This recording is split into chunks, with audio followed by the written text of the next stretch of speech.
Madame, mademoiselle, monsieur, bienvenue à ce rendez-vous de l'industrie aéronautique organisé dans le respect des gestes barrières et de la distanciation physique imposée par le contexte sanitaire actuel, en compagnie des différents acteurs publics et privés du secteur. Nous allons revenir sur la genèse et l'envol de ce pan essentiel de l'économie marocaine. L'occasion également d'établir un bilan d'étape et de tirer les enseignements de cette année 2020 qui a été si particulière, une année de tous les défis qui a aussi été celle de l'innovation et de la résilience. Nous verrons ensemble comment cette activité de pointe parvient à tirer son épingle du jeu dans un contexte de crise économique et sanitaire mondiale, tout en se projetant d'ores et déjà vers l'avenir, un avenir qui s'annonce plus radieux et prometteur. Et tout de suite, nous accueillons à nos côtés Monsieur le ministre, Monsieur Moulay Hafid Al-Alami, ministre de l'Industrie, du Commerce, de l'Économie verte et numérique. Bienvenue. Et en notre compagnie également, Monsieur Karim Chir, président du GIMAS. Une première réaction, Monsieur le ministre, sur le regard que vous portez sur l'émergence puis l'accélération de ce secteur de l'industrie aéronautique au Maroc au cours de ces 20 dernières années. Merci, bienvenue à tous dans ce rendez-vous de l'industrie aéronautique. Nous sommes ravis de continuer à maintenir le contact malgré en effet cette pandémie. Alhamdoulilah, le Maroc s'en sort très bien grâce à la vision de Sa Majesté, à ses orientations.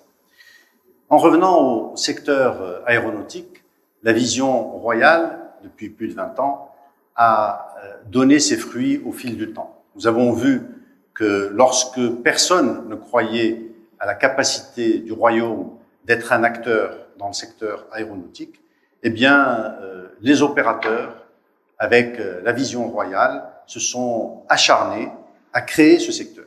Et puis, brique par brique, nous avons pu construire véritablement un secteur leader qui est une véritable locomotive de l'économie marocaine. En effet, lorsque vous existez dans le secteur aéronautique, peu importe le niveau de votre chiffre d'affaires et de votre contribution, le fait d'être un acteur dans ce domaine est déjà un privilège. Le Royaume du Maroc a su se hisser au fil des années comme un acteur crédible. Il joue en toute transparence et en toute clarté. Aujourd'hui, c'est très clair. Le Maroc joue dans la cour des grands et j'espère que nous allons le voir tout au long de cette rencontre. Effectivement, on va rentrer dans le vif du sujet. On comprend à travers votre propos, Monsieur le ministre, que le Maroc est devenu une plateforme internationale. Au fil des années, le Royaume est donc devenu un acteur industriel incontournable et internationalement reconnu, comme le démontre la présence des géants mondiaux de l'aviation sur son territoire, à commencer par Boeing, dont je vous propose d'écouter le président et directeur général de la partie Commercial Airplanes, Monsieur Stan Deal. On l'écoute et on revient. Chez Boeing, nous sommes très fiers de notre partenariat de longue date avec le Royaume du Maroc, une relation qui remonte à plus de 5 décennies. En 2001, nous avons œuvré ensemble afin d'établir l'un des premiers acteurs de l'industrie aéronautique marocaine. Nous nous sommes ainsi associés à Safran et à Royal Air Maroc pour créer Matisse Aerospace. Cette joint venture est en parfaite adéquation avec la vision audacieuse de Sa Majesté le Roi Mohamed VI qui cherche à positionner le Maroc comme un acteur mondial dans le secteur de l'aviation. Ce soutien fort et cet engagement sont les raisons qui expliquent le développement du secteur aéronautique marocain au cours des 20 dernières années, ce qui a permis de passer d'une dizaine d'entreprises à près de 140 et de réaliser un chiffre d'affaires annuel de 1,7 milliard de dollars à l'export. Fort de notre engagement envers l'écosystème aéronautique au Maroc et vu la main-d'œuvre hautement qualifiée que le pays offre, nous avons conclu avec le Royaume un mémorandum d'entente en 2016. Ce mémorandum d'entente a été une grande réussite, étant donné que nous avons pu ajouter 11 fournisseurs, dont 2 qui fournissent Boeing. L'un de ces fournisseurs, TDM, est le premier fournisseur aéronautique à capitaux marocain, une grande réalisation dans l'industrie aéronautique, une industrie hautement compétitive. Ces premiers succès ont démontré que le Royaume du Maroc offre un excellent rapport qualité-prix et le distingue de bien d'autres pays.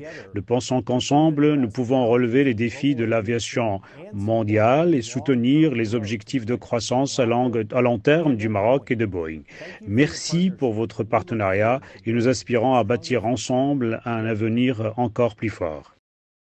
Un autre grand nom qui a tenu à exprimer sa confiance envers le Maroc et sa plateforme industrielle dans le secteur aéronautique, c'est Safran, à travers son CEO Olivier Andriès. Écoutez. Bonjour à tous. Safran a fait le choix du Maroc depuis plus de 20 ans. Nous sommes fiers d'y employer plus de 3300 collaborateurs au sein de 8 implantations. Nous sommes aujourd'hui le premier acteur de l'aéronautique au Maroc et nous contribuons au développement de ce secteur stratégique pour le Royaume.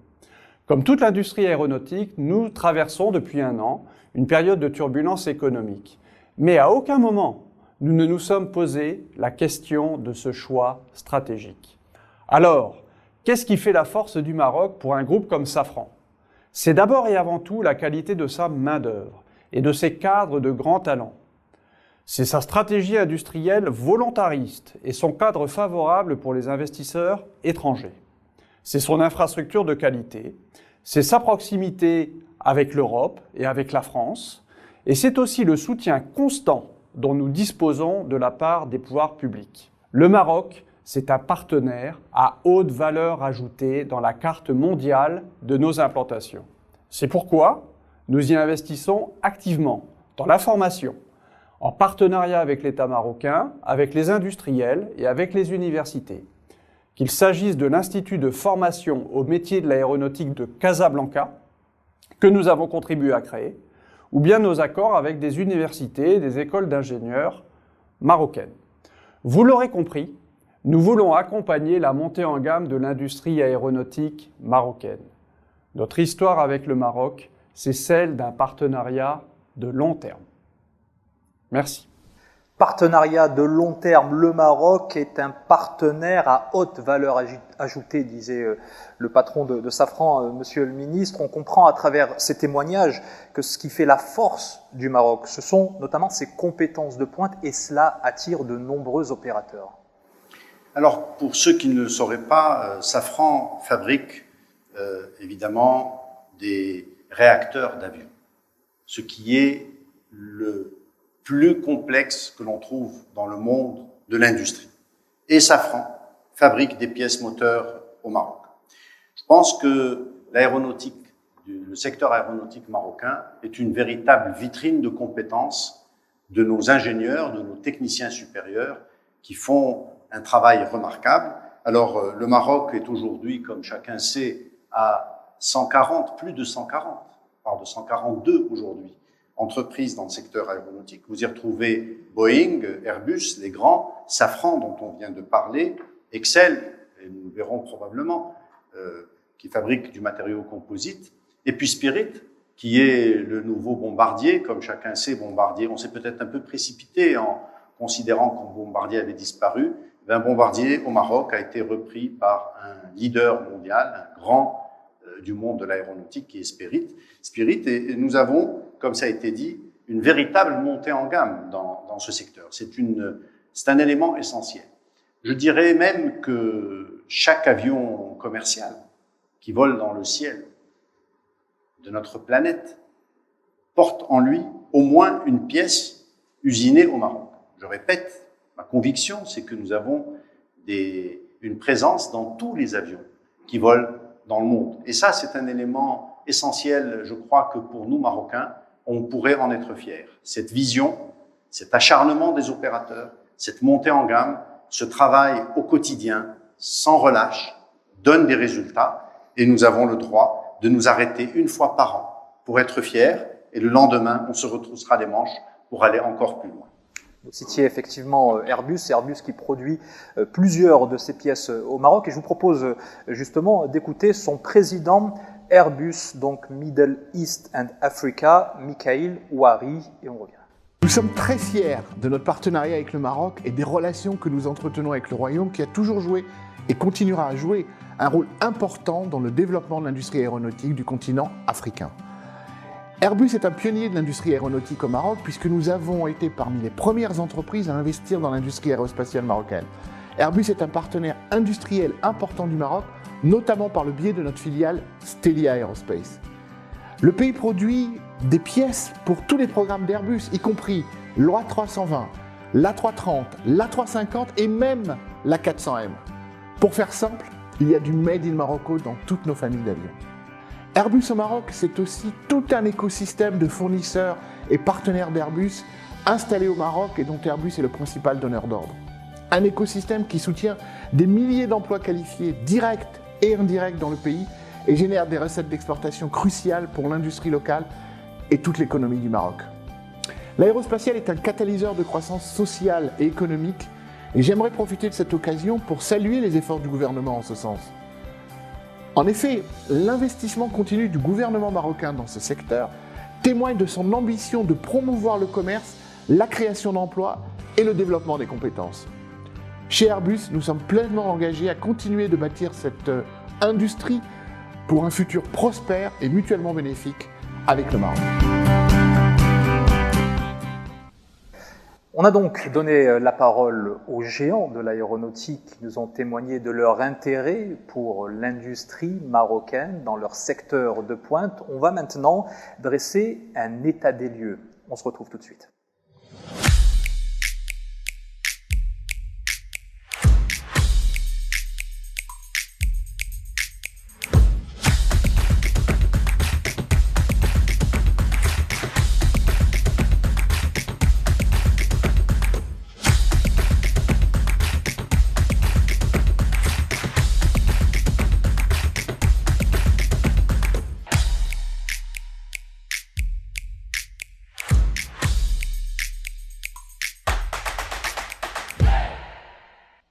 Alors, où en est le secteur de l'aéronautique au Maroc en ce début 2021? Pour répondre à cette question, nous ont rejoint sur le plateau Afaf Saidi. Bienvenue, vous êtes directrice de l'aéronautique. À vos côtés, Zahira Bouaouda, vous êtes directrice générale de Matisse. Et avec nous, dans le public, juste derrière moi, monsieur Alice Dekhi, directeur général de l'industrie. Et c'est à vous que je vais m'adresser pour commencer. Dites-nous quels ont été le rôle et les apports du plan d'accélération industrielle dans le secteur aéronautique tel qu'on le connaît aujourd'hui dans le Royaume. Le plan d'accélération industrielle 2014-2020 vient en complément des autres stratégies industrielles qui l'ont précédé. Il y a un point d'inflexion majeur au niveau de la stratégie d'accélération industrielle qui est la qualité du partenariat public-privé, qui a été qui a permis une impulsion au niveau de la création d'écosystèmes performants. Alors ces écosystèmes performants, c'est une structuration d'un tissu industriel en cohérence avec les enjeux de ces différentes filières, qui permet la densification des chaînes de valeur et l'identification des chaînons qui sont des chaînons manquants dans les industries. Dans le cas de l'aéronautique, l'exercice de structuration en écosystème se prêtait très bien aux enjeux de ce secteur-là. Nous avions une première croissance qui était une croissance par opportunité, qui a permis de créer une masse critique d'opérateurs économiques.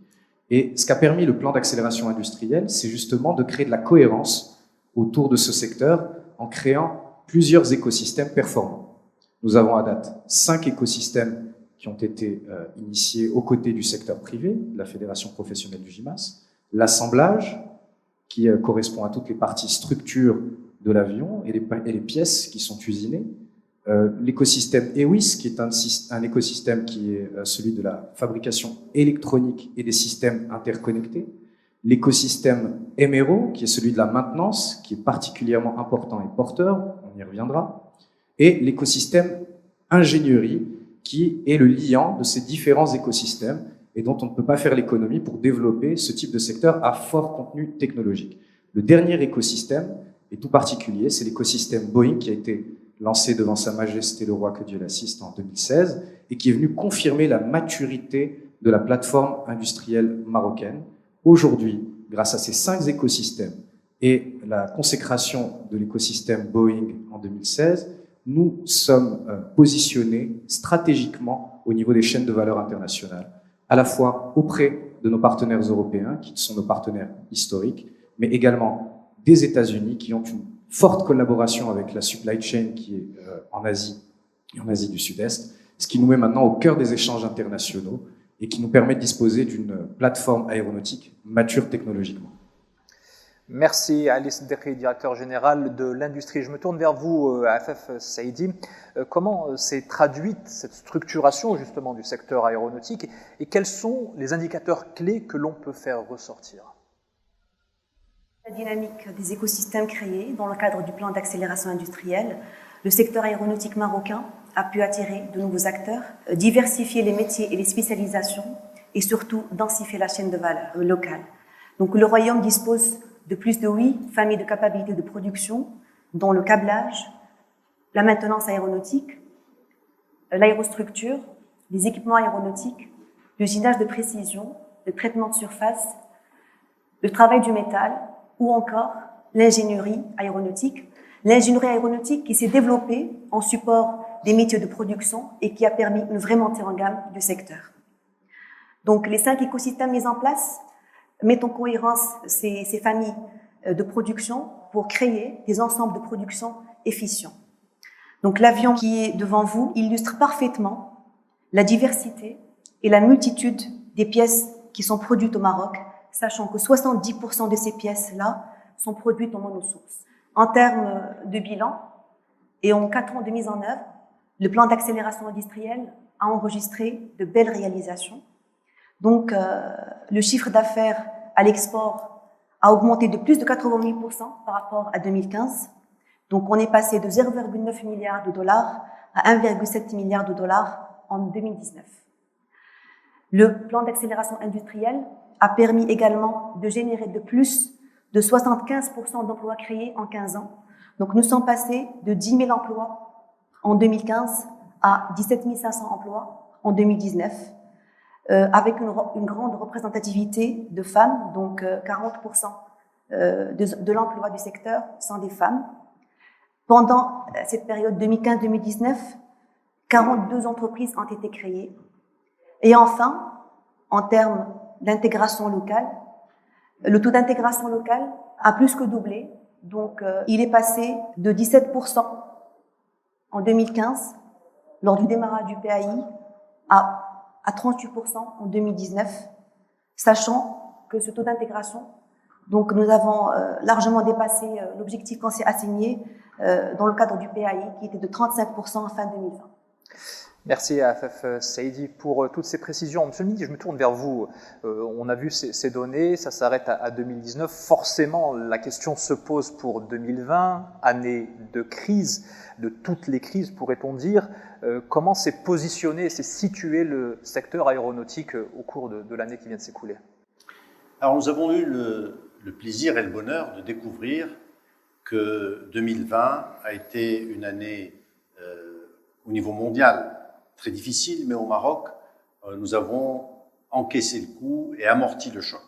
Alors, concernant l'intégration locale, nous avions un objectif, comme Afef a pu le présenter, de 35% au niveau du plan d'accélération industrielle, et nous avons atteint 38% l'an dernier.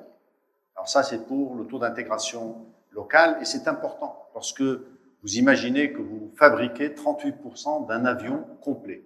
C'est assez rare, et je dois vous dire que les pays très développés en font beaucoup moins, parce qu'ils sous-traitent partout, et les pays moins développés en font aussi souvent moins, parce qu'ils ne font qu'une partie de ces avions.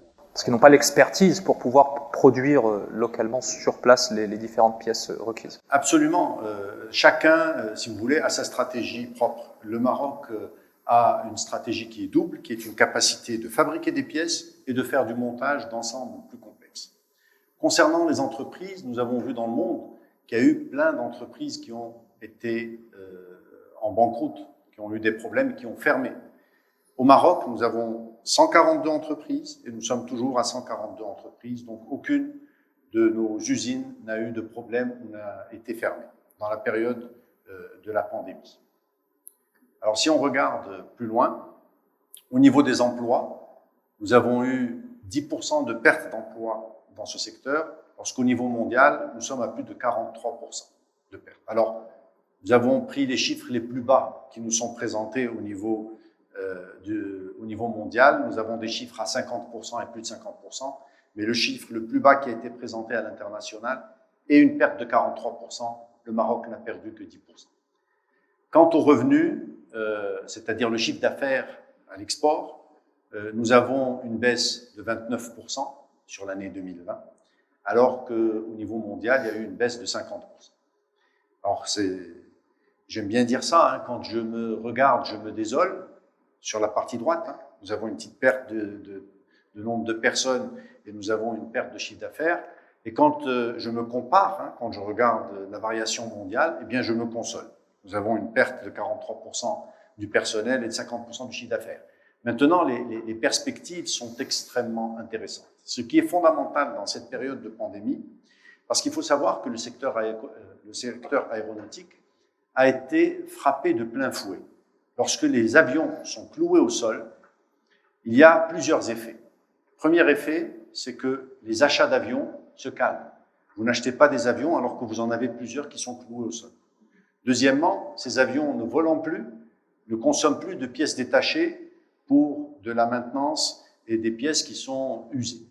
Donc, qui fait qu'au niveau mondial, cet arrêt d'échange a eu un impact frontal sur l'activité au niveau de l'ensemble du secteur. Eh bien, le Maroc a été résilient et dans cette période de pandémie, nous avons reçu des investisseurs internationaux avec lesquels nous avons avancé sur des extensions de leurs usines, sur des extensions de leurs investissements, ce qui veut dire que le Maroc est en mesure, c'est ma lecture et ma conviction, le Maroc est en mesure de sortir de cette crise dans le secteur aéronautique encore plus fort qu'il n'est rentré. Voilà la conviction que nous avons aujourd'hui. Je crois qu'elle est partagée par les opérateurs économiques. Nous passons tous une période difficile, mais nous voyons le bout du tunnel et nous commençons à percevoir des gens, des opérateurs qui veulent optimiser leurs investissements et qui pensent au Maroc avant de penser à rien. Et si on fait une analogie, c'est d'une certaine manière garder assez d'élan pour pouvoir redécoller au plus vite. Sans jeu de mots, absolument. Sans jeu de mots. Donnons la parole justement à un de ces opérateurs qui a vécu cette année 2020 et qui s'inscrit forcément dans cette dynamique là du secteur aéronautique marocain. Madame Zahira Bouaouda, vous êtes directrice générale de Matisse. Parlez-nous un peu de l'activité de votre entreprise au Maroc, qui a vu le jour il y a 20 ans et qui symbolise d'une certaine manière l'intérêt de ces géants du secteur aéronautique pour l'expertise marocaine en la matière. En effet, Wadia, la société Matisse Aerospace a été créée en 2001 par deux grands géants de l'aéronautique, à savoir Boeing et Safran, comme l'a dit Stanley. Et par sa création, on a marqué le démarrage du secteur de l'industrie aéronautique au Maroc. Aujourd'hui, nous fabriquons des câblages électriques pour le compte des avionneurs comme Boeing, Airbus et Dassault, destinés aux avions.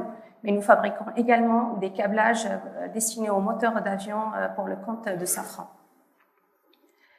À travers les années et grâce au support de nos partenaires étrangers et des institutionnels marocains, nous avons pu développer une excellence opérationnelle qui nous a permis d'être reconnus par nos fournisseurs et de figurer parmi reconnus par nos clients et figurer parmi leurs fournisseurs les plus importants, avec une reconnaissance telle de notre performance en matière de qualité et de livraison dans les délais. Cette performance, nous la devons aussi à notre capital humain marocain, qui a su développer une expertise et une autonomie en matière d'ingénierie et d'industrialisation, et ce qui constitue une grande fierté pour l'industrie marocaine. Notre réussite est portée aujourd'hui par des équipes marocaines jeunes et talentueuses, très engagée et qui est marquée aujourd'hui par une forte présence féminine sur les différentes fonctions, mais aussi sur les différents niveaux organisationnels de la société.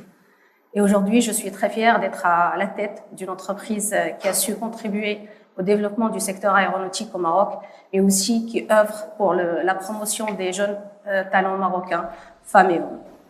Et on le verra effectivement un peu plus tard au cours de nos différents échanges. Voilà pour cet état des lieux. Je vous propose maintenant d'aborder les mesures phares qui ont permis au secteur aéronautique de se développer de manière exponentielle au Maroc. Et on revient tout de suite avec nos invités.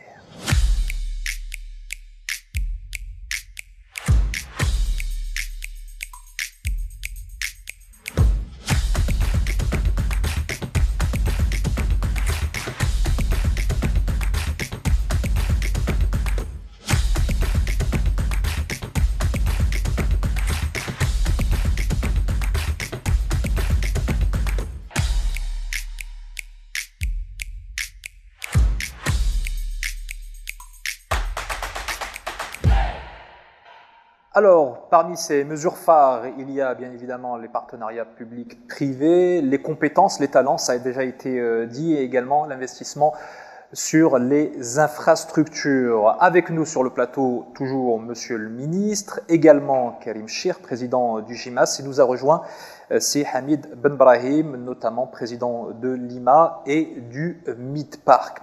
Une première question sur ces partenariats publics-privés, c'est Karim Chir.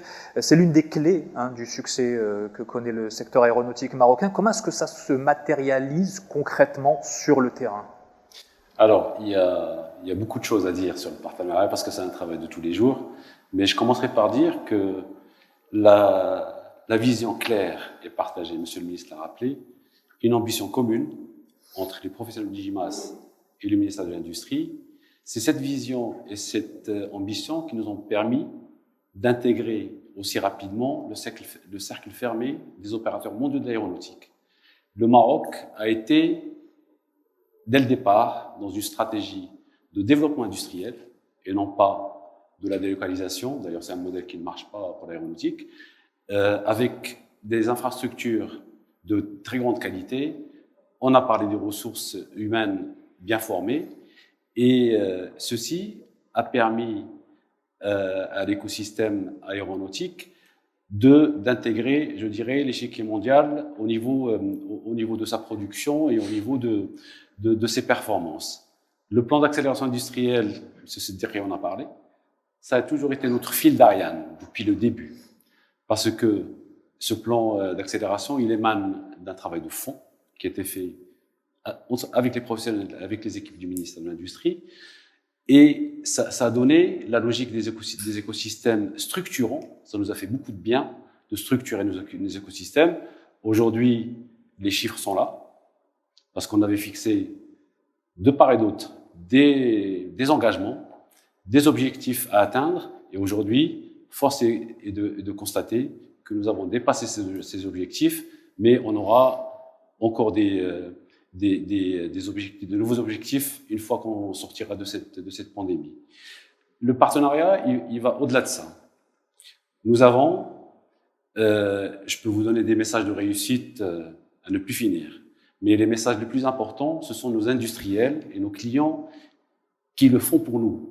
Donc aujourd'hui, le Maroc est une plateforme aéronautique connue et reconnue mondialement, et ça donne, si vous voulez, un environnement propice à l'investissement. Les industriels peuvent se projeter sereinement dans l'avenir. Et aujourd'hui, nous sommes accompagnés à la fois pour nos actions de promotion et de communication sur notre secteur, même si on est connu, d'ailleurs on est présent dans tous les salons internationaux de grande taille, avec notre partenaire qui est une agence du ministère, qui est l'AMDIE, qui nous accompagne. Nous accompagnons également nos industriels, notamment les PME-PMI, à la performance et à l'excellence aéronautique, avec les programmes de Maroc PME, qui là aussi est une agence du ministère de l'Industrie. Mais au-delà de ça, il faudrait que l'environnement extérieur à nos usines soit maîtrisé. Parce qu'une plateforme aéronautique, elle est jugée sur la qualité de ses produits, la qualité de ses ressources, les livraisons à temps. Et aujourd'hui, elle est jugée également sur le système de logistique et douanier. Vous savez que nos camions, juste pour vous illustrer la fluidité du système, il y a des camions qui partent de Casablanca le vendredi soir. Les pièces de notre production marocaine sont sur les chaînes d'assemblage à Toulouse le lundi matin. Je ne vous parle pas du fret aérien. Les pièces peuvent arriver dans une journée en Europe et aux États-Unis. Donc voilà l'exemple d'un partenariat qui est global. C'est un travail de tous les jours. Je reconnais, d'ailleurs, on appelle ça le Team Maroc, Aéro Team Maroc. C'est une équipe qui gagne et nous continuerons à gagner. On ne lâchera rien et je suis certain qu'il y a encore de très très belles choses à faire. Et on se prépare aujourd'hui, on redouble d'efforts pour être prêt parce que la reprise, elle risque d'être très très forte. Donc on s'y prépare déjà. Et imminente, a priori, être prêt également sur le terrain de la formation. Je me tourne vers vous, Hamid Ben Brahim, vous êtes président de l'Institut des métiers de l'aéronautique, l'IMA. C'est un aspect essentiel, la formation. Comment est-ce que l'IMA que vous présidez, justement, se permet de répondre aux besoins en compétences du secteur? Je pense qu'au préalable, quand on s'engage dans une aventure pareille, il faut se poser la question de la nature de l'industrie. Il faut se poser la question des besoins de l'industrie et comment le Maroc peut y répondre d'une façon durable, soutenable. Nous sommes dans une industrie du temps long. Ça coïncide avec la vision de Sa Majesté et c'est l'un des chantiers du souverain. Et c'est une industrie dont l'ADN, c'est l'innovation et les talents. Les industriels, quand ils s'implantent au Maroc, quand ils viennent s'implanter au Maroc, ils ont besoin de quoi? Ils ont besoin de talent et ils ont besoin des meilleures conditions possibles pour s'implanter rapidement. Donc, nous avons développé cette mesure phare qui s'appelle l'IMA, qui est, je dirais, existentielle pour la pérennité de l'industrie aéronautique. Et c'est un travail, un partenariat exemplaire de rupture entre les industriels et les ministères de l'industrie, le ministère de l'Éducation nationale et de la formation, pour créer un institut qui n'est pas un énième centre de formation, mais qui est une fabrique de compétences. Et en plus de compétences, c'est un booster de valeur, de manière à ce que les jeunes qui travaillent dans cet institut soient au même niveau de compétences et au même niveau de valeur que ceux qui travaillent dans l'aéronautique dans le monde entier. Et c'est en même temps aussi un facilitateur qui répond aux besoins différents des industriels, pas uniquement dans l'aéronautique, mais dans toutes les industries connexes à l'aéronautique. On apporte des solutions. Nous ne sommes pas dans une industrie de main-d'œuvre. Nous sommes dans une industrie de haute valeur ajoutée et qui s'est bonifiée avec le temps. Et l'IMA fait partie du dispositif global de l'aéronautique. Elle est immergée dans les écosystèmes. Elle répond aux besoins. C'est un peu un tailleur sur mesure. Elle répond aux besoins des industriels et un industriel qui s'implante aujourd'hui, dans 5-6 ans, il a d'autres besoins parce qu'il a une montée en compétences. Et donc ça implique une adaptation également des enseignements au sein de l'Institut. Ça implique une adaptation, ça implique donc comme dans l'aéronautique, c'est un processus sans fin de qualité, d'amélioration, et c'est en même temps, nous avons des partenariats avec le système universitaire, notamment avec l'Université Euroméditerranée de Fès, avec l'Université Polytechnique Mohamed VI, avec qui nous avons encore signé récemment un accord dans le middle management. Et c'est un effort permanent de permettre aux ressources humaines d'être en phase avec cette montée en compétences qui a été évoquée tout à l'heure par les équipes du Monsieur le Ministre. Alors, les jeunes talents dont vous parlez, on en a une représentante. Elle est avec nous dans le public. On va l'écouter tout de suite. Elle s'appelle Asma Oussous. Bienvenue. Moi, ce que je voudrais savoir, c'est qu'est-ce que ça représente pour vous d'effectuer votre formation au sein de l'IMA? Et pourquoi ce choix, finalement?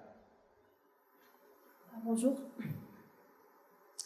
Déjà, après mon bac et mon diplôme, je me suis présentée à l'Institut des métiers de l'aéronautique et grâce à l'IMA, j'ai intégré le secteur aéronautique, ce secteur qui me rend fière et ce secteur qui me passionne et qui m'intéresse. Et aussi, grâce à la formation d'IMA, j'ai acquis des compétences et du savoir sur le plan technique, le savoir-faire, et sur le plan personnel, le savoir-être, tel que j'ai pris des valeurs, la rigueur, la transparence, la traçabilité, la précision,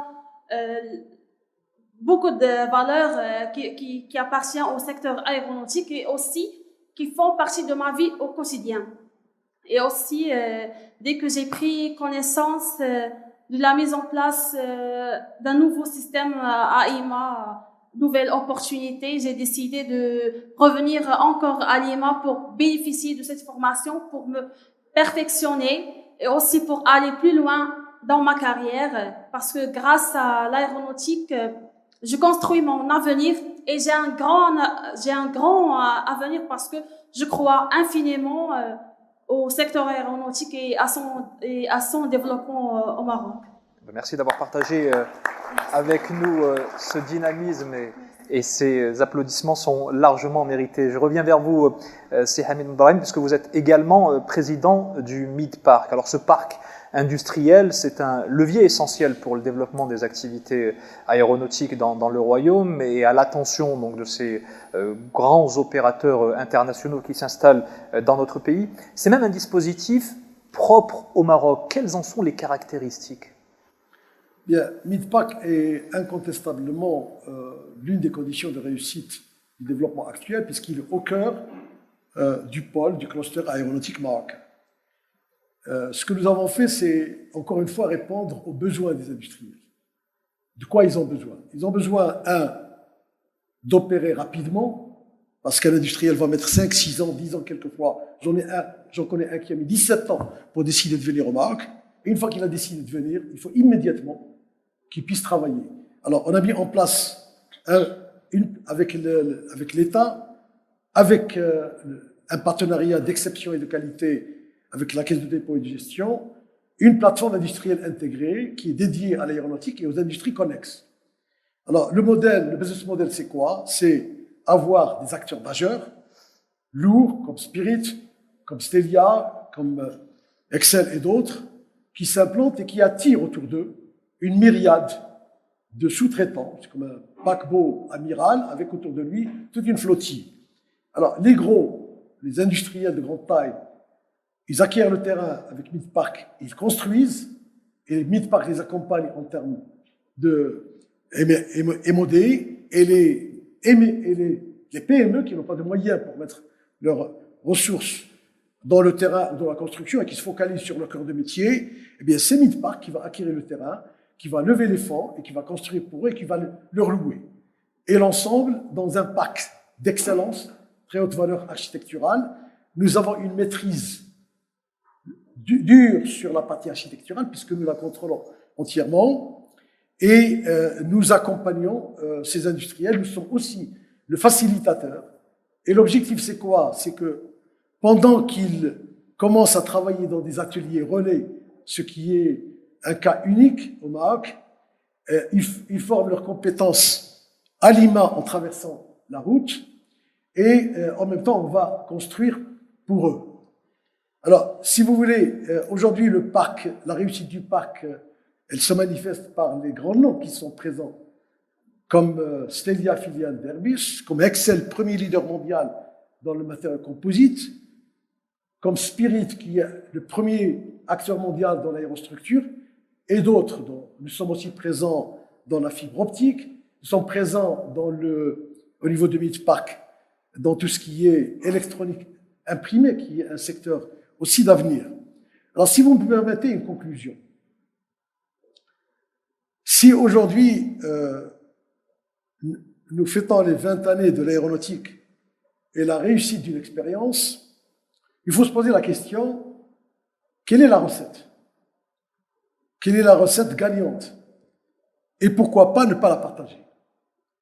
La recette gagnante aujourd'hui, c'est que nous avons su travailler ensemble. Et quand je dis ensemble, État avec ses composantes, ministère de l'Industrie, la formation professionnelle, les différentes directions du ministère des Finances, la Caisse de dépôt et de gestion, on a pu travailler ensemble pour bâtir un projet. Et un projet qui dépasse une personne, qui est un projet de règne. Et nous avons travaillé ensemble dans la confiance, dans la qualité. Et ce qui est intéressant, est important, c'est que progressivement, on a gagné en compétences, on a gagné en savoir-faire, on a gagné en compatibilité culturelle avec les exigences de ce métier. Et je voudrais ici rendre hommage à l'ensemble des jeunes, l'ensemble des jeunes qui travaillent dans ce secteur, qui sont autour de 17-18 000 aujourd'hui, comme la jeune femme que vous avez vue, et qui, grâce à eux, qui délivrent tous les jours, et c'est ça notre fierté. Merci. Merci beaucoup, Monsieur Ben Brahim. Alors, on va passer maintenant à l'opérationnel, avec la stratégie de mise en œuvre et l'importance accordée à l'intégration, à la diversification et au déploiement de nouveaux écosystèmes. Ces stratégies elles portent leurs fruits et elles attirent de nouveaux grands noms de l'aéronautique, à l'image de Spirit, qui a décidé de poursuivre sur la lancée de Bombardier, qu'il a racheté. Écoutez à ce propos le vice-président de Spirit Aerosystems, M. Scott McLarty. Et on revient. Bonjour, je m'appelle Scott McLarty et je suis le vice-président senior de Spirit Aerosystems. Spirit Aerosystems est l'un des plus grands fournisseurs d'aérostructures au monde. Numéro 1 pour Boeing, pour Airbus, nous couvrons la défense et les services après-vente. Récemment, nous avons augmenté notre empreinte mondiale en acquérant des sites au Maroc. Notre site Spirit Casablanca est stratégiquement important pour nous. Il apporte une base de coûts très compétitive, une main-d'œuvre très qualifiée, il nous donne accès à un écosystème très solide et il est idéalement situé logistiquement pour nos clients au Royaume-Uni et en Europe et également pour d'autres destinations à travers le monde. Il s'agit pour nous d'une connexion particulièrement stratégique qui nous permettra de nous développer davantage au Maroc et de développer nos relations avec l'écosystème. Je recommande fortement d'investir au Maroc. Le gouvernement nous a constamment appuyés, il a toujours été là pour nous et nous aider à atteindre nos objectifs stratégiques. J'ai hâte de rencontrer beaucoup d'entre vous pour faire des affaires dans l'écosystème marocain dans les mois et années à venir. Alors, nous avons été rejoints sur le plateau par Monsieur Stéphane Or, vous êtes directeur général de Spirit Maroc, ainsi que Houda Farah, vous êtes directrice associée à Enigma. Nous écouterons également dans un instant Monsieur Raouf Moustahsin, gérant FOA rattaché au groupe We Are. Avant cela, je me retourne vers vous, Monsieur le Ministre, pour que vous nous expliquiez vraiment, on a eu un peu quelques éléments de cette recette du succès de l'aéronautique, mais ces atouts qui permettent au Maroc d'être encore et toujours, malgré le contexte de crise de 2020, dans les radars des avionneurs internationaux. Alors il faut savoir que ce secteur-là, le combat ne se passe pas sur le coût d'abord. Le combat est sur la qualité et sur les délais en premier lieu. C'est-à-dire que si vous n'avez pas la capacité de produire dans le secteur aéronautique des pièces usinées avec une qualité internationale reconnue, extrêmement exigeante. Il y a vraiment c'est des process extrêmement lourds de certification. Eh bien, vous ne pouvez pas rentrer dans ce cercle fermé que sont le monde de l'aéronautique. Qu'est le monde aéronautique? Eh bien, le Maroc a réussi, comme ça a été présenté depuis tout à l'heure, pendant ces 20 dernières années, pas à pas, à s'introduire dans ce cercle très fermé. Alors, concernant la qualité, la formation est un élément essentiel. La ressource humaine est le cœur du dispositif. Et comme ça a été présenté, nous avons mis l'accent fortement depuis plusieurs années sur la formation. Et nous sommes montés en compétences au fil du temps et réussi à mettre en exergue la qualité de la ressource marocaine, de nos jeunes femmes et hommes marocains capables d'être en première ligne et de donner ces résultats. Et enfin, vous avez les accords que nous passons avec un certain nombre de partenaires de grands noms où l'État fait un effort d'accompagnement de ces installations. D'abord, vous savez qu'au tout début, aux années 2000, il y a eu la création de Matisse entre Boeing et Royal Air Maroc, avec un accompagnement marocain, national. Et au fil du temps, nous avons vu fleurir autour de nous un certain nombre d'industries de ce secteur-là. Avec l'arrivée aussi de Bombardier, qui est aujourd'hui Spirit, et nous sommes ravis, je félicite nos amis qui ont intervenu ici présents, mais nous avons aussi, autour de ces écosystèmes qui ont été mis en place, avec une démarche très structurée, où vous avez des locomotives dans ces écosystèmes et, comme Simon Brahim l'a dit, une myriade ou une flottille d'entreprises qui accompagnent. Alors, je crois que le Maroc, en toute clarté, a gagné ses lettres de noblesse dans ce secteur, est aujourd'hui un player, on ne peut pas dire incontournable, mais comme vous avez pu entendre, chaque avion qui vole a au moins une pièce usinée au Maroc. Eh bien, le Royaume du Maroc est désormais un player crédible, long terme, capable de jouer pleinement. Et l'avenir est ouvert devant nous, parce que tout ce qui a été construit pas à pas, parce que c'est un secteur où les décisions se prennent sur des dizaines d'années, Lorsque vous avez un contrat aéronautique, c'est pour 20 ans. Ça ne change pas du jour au lendemain. Donc ça prend du temps pour que la sauce prenne. Eh bien, aujourd'hui, nous sommes parmi ces players mondiaux et nous aspirons à aller bien au-delà. Nous n'allons pas nous arrêter là. Alors, je propose, Monsieur le ministre, de donner la parole à l'un de ces industriels que vous évoquiez, en l'occurrence Monsieur Raouf Moustahsine. Vous êtes derrière moi, gérant FOA et rattaché au groupe WeOr. Pour vous, le mot-clé, c'est intégration. Expliquez-nous. Bonjour, Raouf Moustahsine, je suis le directeur général de la société FOA. Donc, le parcours me rappelle 2006. C'est une année avec laquelle j'ai pu mettre en place une entreprise de 2 personnes. Cette entreprise-là, c'était à l'époque, le secteur, il était opaque et ferme. Donc, pour que je puisse intégrer, il fallait montrer tout le professionnalisme et une plus-value. Et en 2013, on a monté en compétences et on était 60 personnes. En 2020, on est 100 personnes. On a intégré 5 cœurs de métier, l'assemblage, le traitement de surface, la chaudronnerie. Et en plus, on a commencé à fabriquer des lignes de traitement de surface. C'est-à-dire, on peut l'étude, la fabrication et l'accompagnement des entreprises qui opèrent dans le traitement de surface. Voilà. Merci Raouf Moustahsine. Je me tourne vers vous, Stéphane Or, directeur général de Spirit Maroc. Intégration également, pour vous, c'est important. Et vous avez aussi misé sur le savoir-faire pointu disponible au Maroc. Et je vous laisse répondre en anglais. Oui, je vais parler en anglais aujourd'hui. C'est une question qui nous a été posée. Pourquoi Spirit s'est vraiment enthousiasmé pour reprendre Bombardier? Et vraiment, je suis ravi d'être au Maroc depuis 7 ans et voir tout le progrès que nous avons réalisé avec l'écosystème. Alors, je vais répondre à la question à la fin. Nous avons été enthousiastes non pas uniquement pour reprendre Bombardier, mais également pour s'élargir. Et ceci s'explique par le partenariat fort que nous avons avec le ministère, avec Ali et Madame Afef. Ce partenariat n'a jamais failli pendant les 7 ans que nous avons passés au Maroc. Et en plus, nous avons des organisations telles que JIMAS, avec Monsieur Karim, qui regroupe tous les fournisseurs locaux au Maroc, les 142 entreprises. Et JIMAS travaille avec nous et avec les autres pour gagner en compétitivité.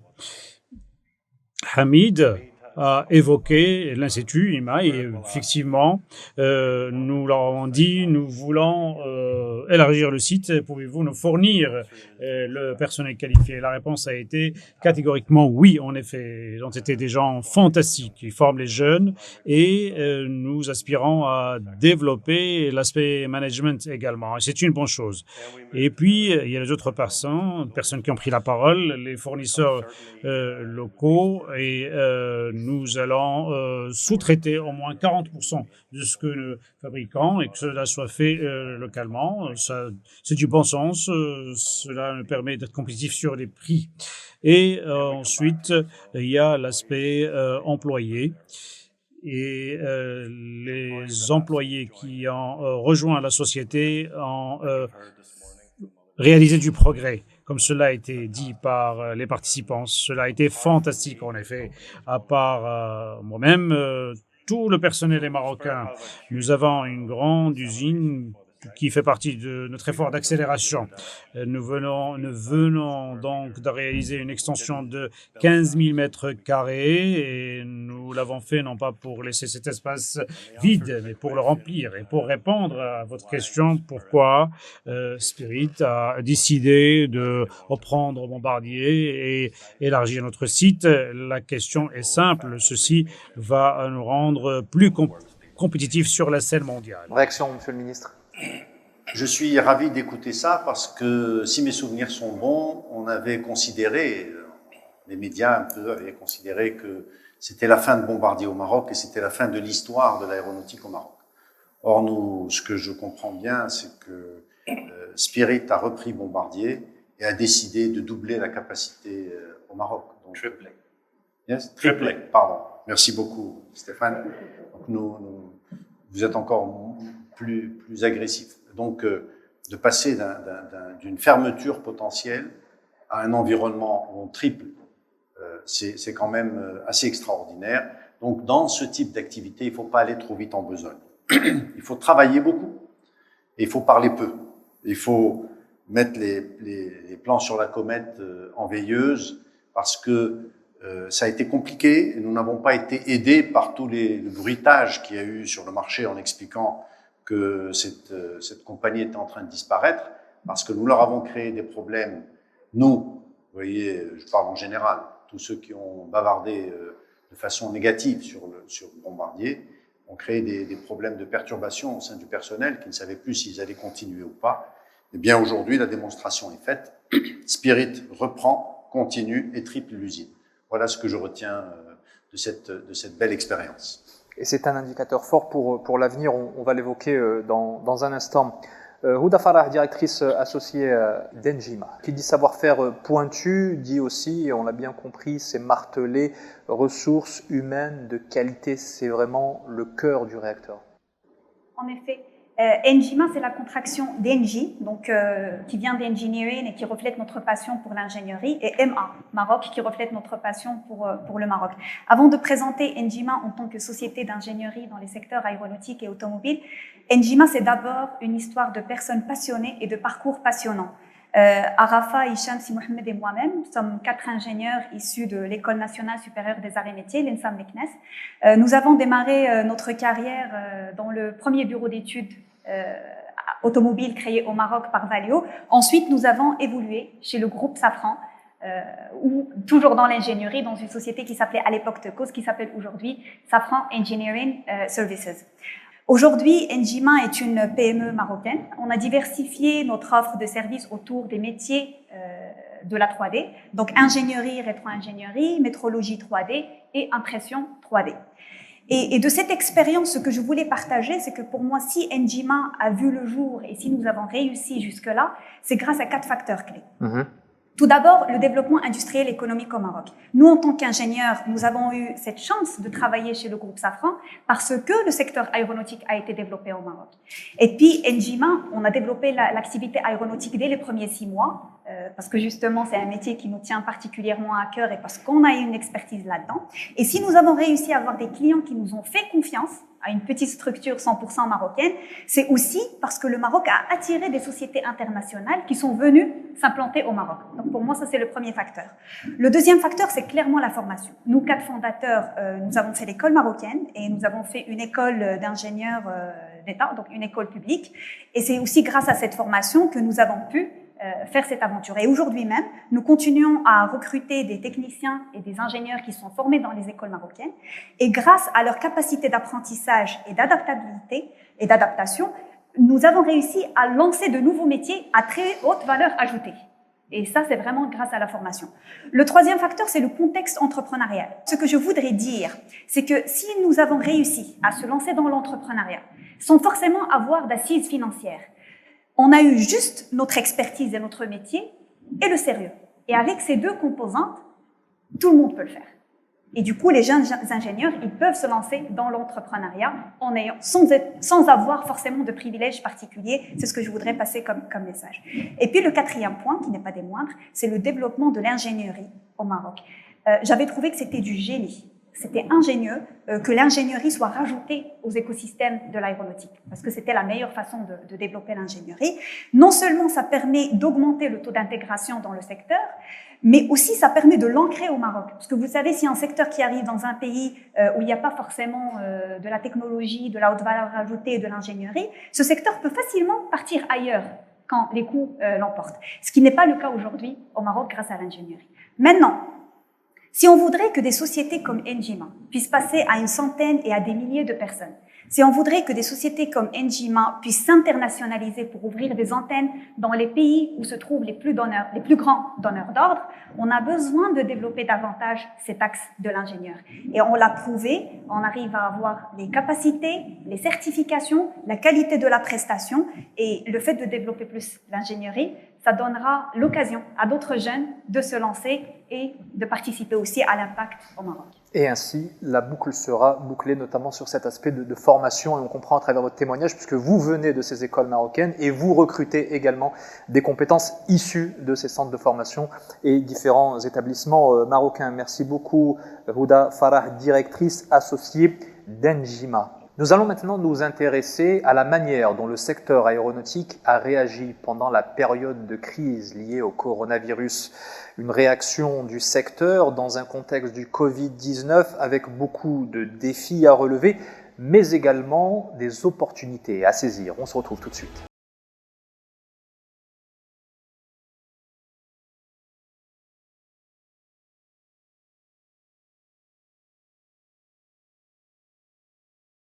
Joint par Monsieur Badar Jaafar. Bienvenue, vous êtes directeur général de SERMP au sein du groupe LPF, et également à vos côtés Saïd Benhajou, directeur général d'Aviarail et vice-président du cluster AMC en charge de l'innovation et projets collaboratifs. Avant de vous écouter, messieurs, la parole à Monsieur Karim Chir, président du GIMAS. Alors, la mobilisation des industriels de l'aéronautique, elle s'est faite également pour protéger les collaborateurs, les compétences et continuer à répondre aux besoins en équipement. Quel a été votre plan d'action ? Écoutez, ce qu'il faut savoir, c'est que avant la pandémie, nous avions une pression sur la hausse des cadences de nos clients, et à l'arrivée de la pandémie, nous avons continué à travailler. Et le mot d'ordre, c'était la santé avant tout, mais la production malgré tout.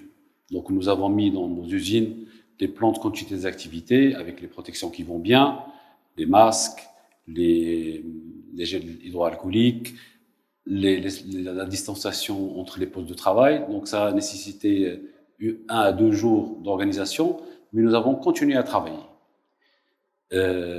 Par la suite, notre participation à la gestion de cette pandémie a été, il y a des exemples, je peux en citer plusieurs. Nous avons M.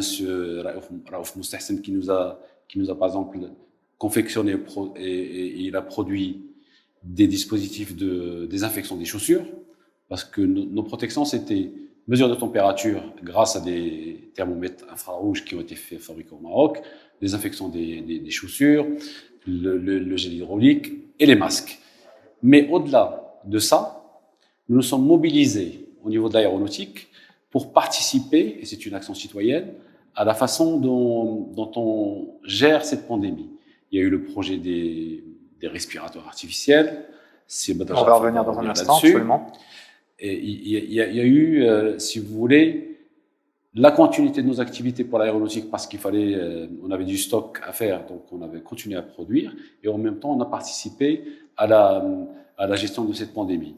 Et les mesures qui ont été mises en place, nous avons, alhamdoulilah, déploré très peu de cas de contamination. Le ministère effectivement de l'Industrie qui a été mobilisé pendant toute cette période et qui continue à l'être. On va écouter à ce propos Ali Sdekri. Rebonjour, vous êtes directeur général de l'Industrie, je le rappelle. Là aussi, le ministère a joué un rôle essentiel et il s'est retrouvé sur quasiment 2 fronts à gérer en parallèle. Non, les instructions de Sa Majesté le Roi étaient très claires. C'était mobiliser l'ensemble des forces vives de la nation pour lutter contre la pandémie.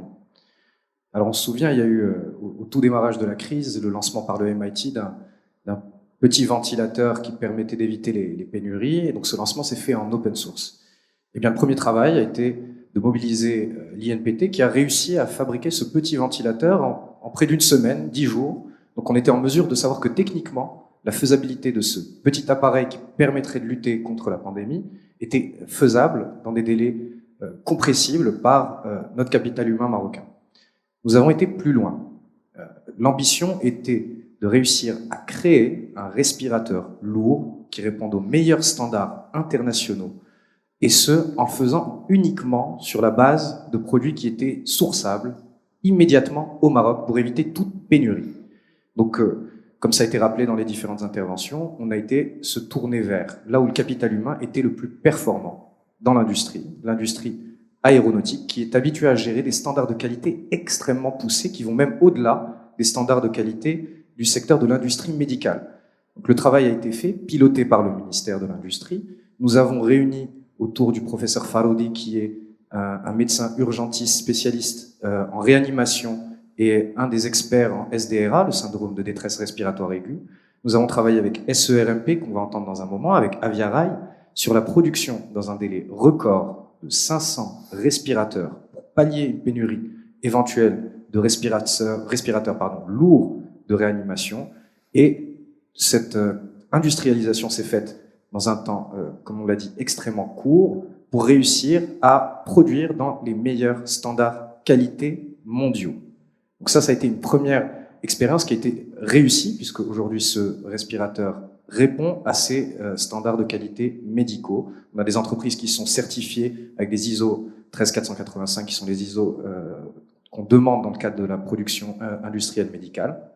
Et on a un appareil qui est résilient, qui démontre, qui illustre une fois de plus la performance de notre capital humain.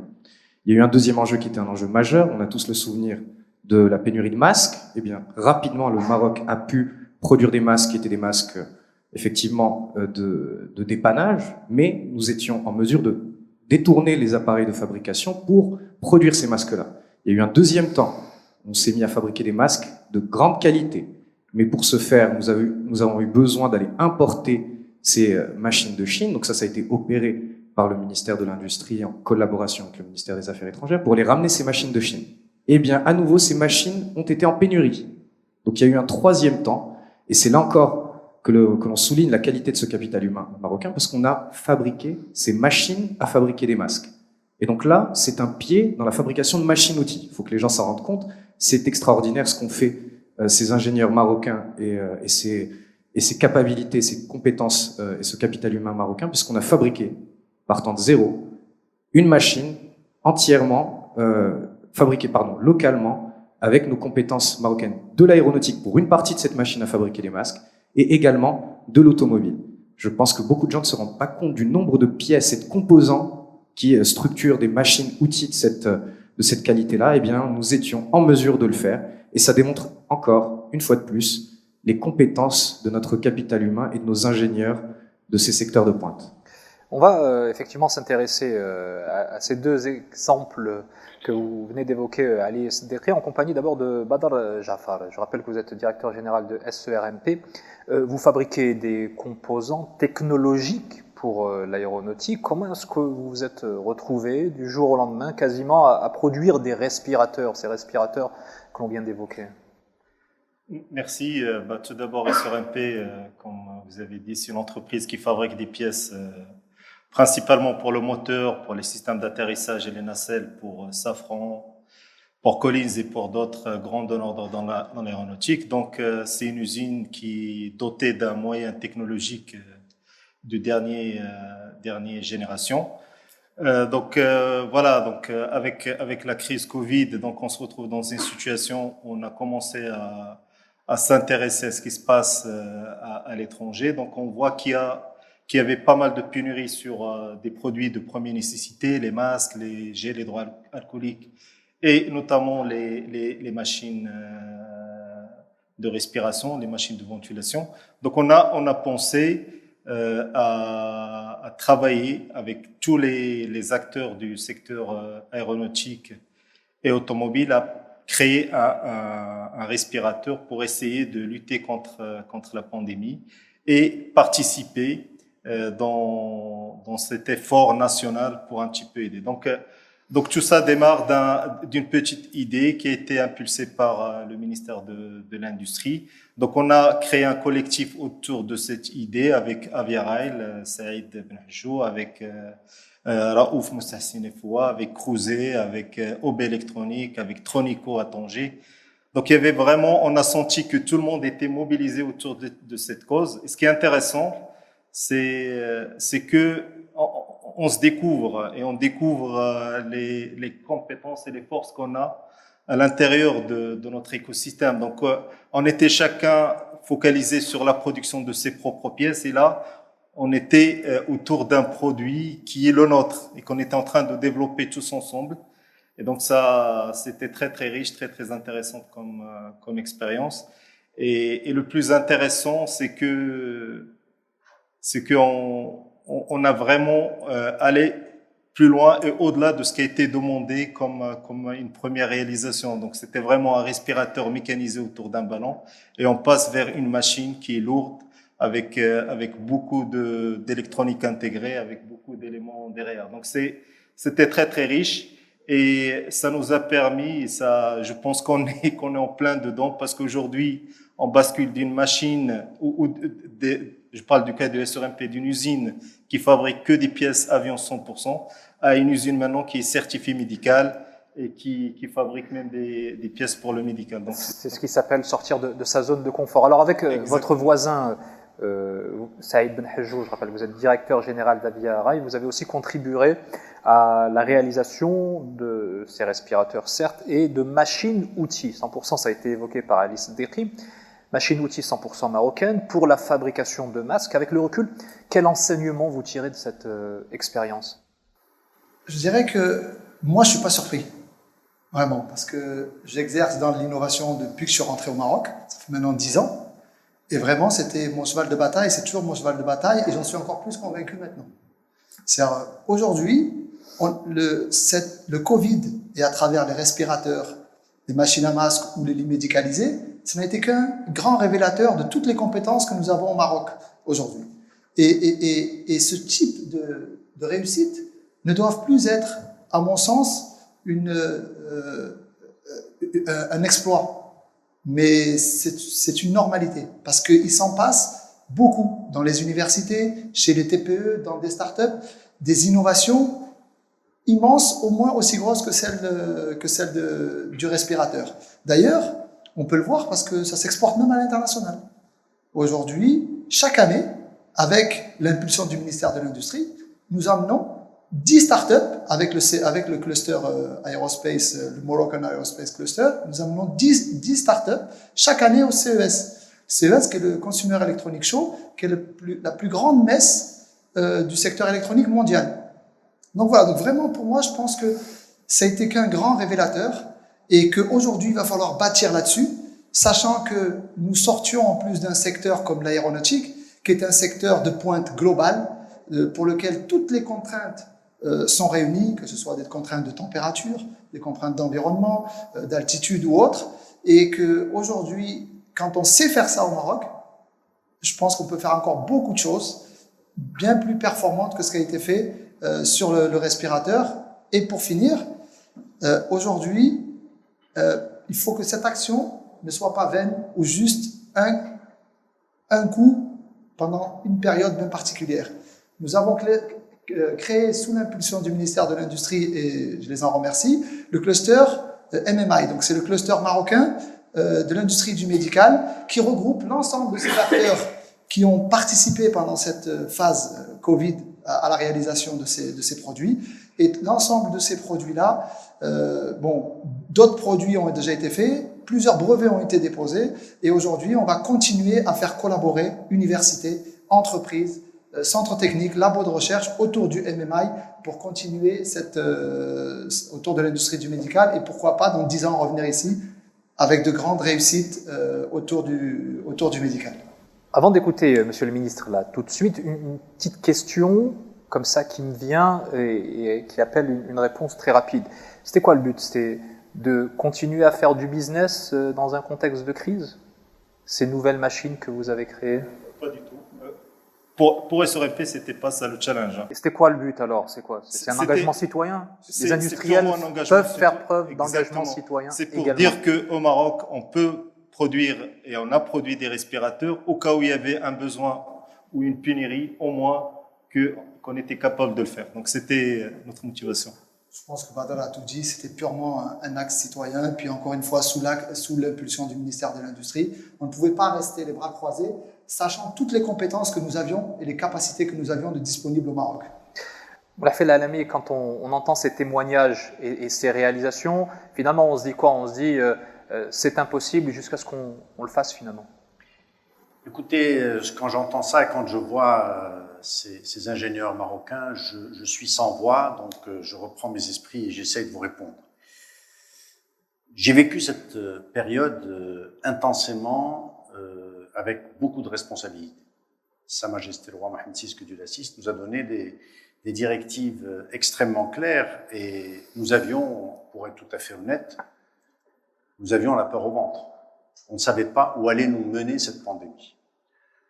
Nous avons essayé de nous organiser pour répondre au niveau des masques. Et souvenez-vous de cette histoire. Nous sommes partis de rien, absolument rien, pour dépasser les 20 millions de masques fabriqués aujourd'hui au Maroc. Nous avons plusieurs usines équipées, comme c'est-à-dire qu'elle a dit, avec des équipements marocains faits par des ingénieurs marocains de bout en bout, qui sont à l'arrêt tellement nous avons produit de masques. Nous avons travaillé avec, comme ça a été dit, en open source, ce ventilateur fait par MIT, qui était une révélation dans le temps.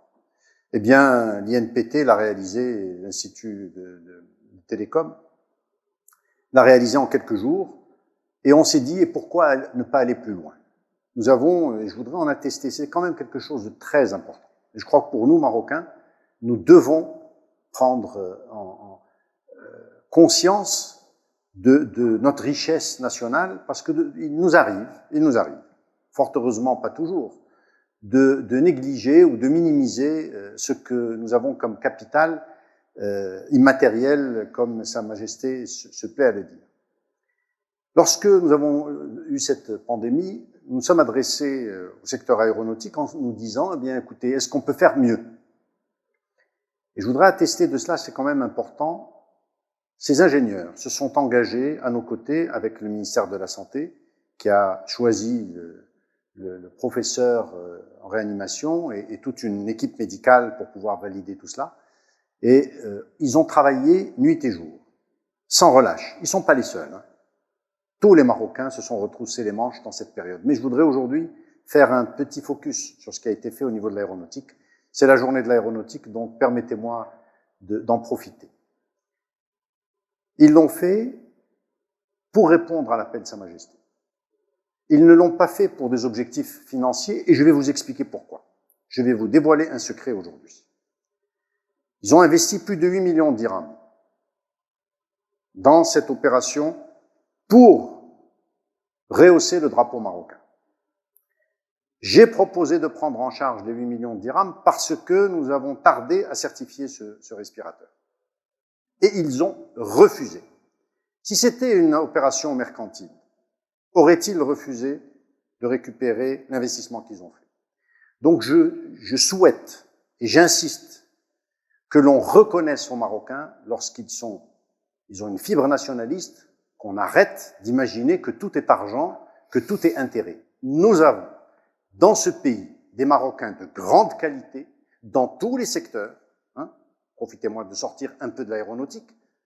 Et je me battrai jusqu'à la dernière goutte de mon sang pour ces gens-là.